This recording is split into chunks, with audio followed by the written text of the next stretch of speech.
So we spoke about nutrition first. Now let's talk a little about hydration.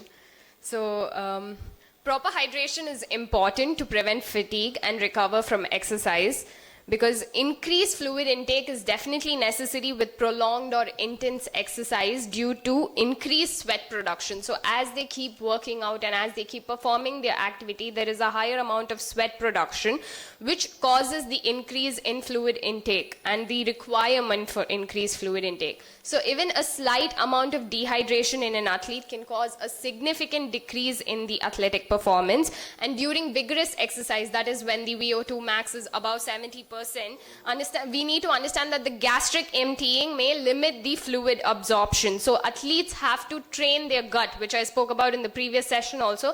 They need to train their gut with higher volume of fluids, where they are intaking more volume of fluids, which will improve their gastrointestinal comfort, or they have to adopt to strategies which can increase their fluid intake before and after their exercise.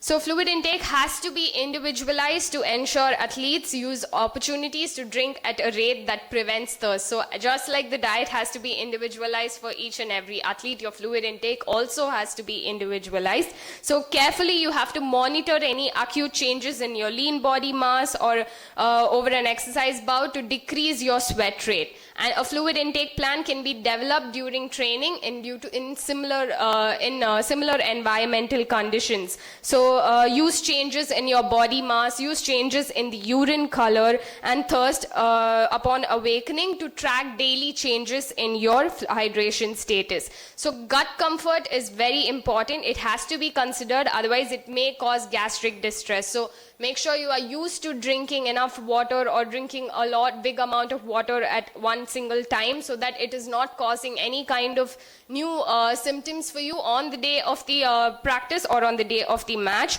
So exercising in the cold or higher altitudes, this has special considerations where you have to change your fluid status, and they also need to be very mindful about their fluid needs during the exercising while in the cold. So following the thirst cues and monitoring your parameters, as I said, body weight and color of the urine is very important. So before training, these are very rough general hydration guidelines. It is not for every single athlete over there.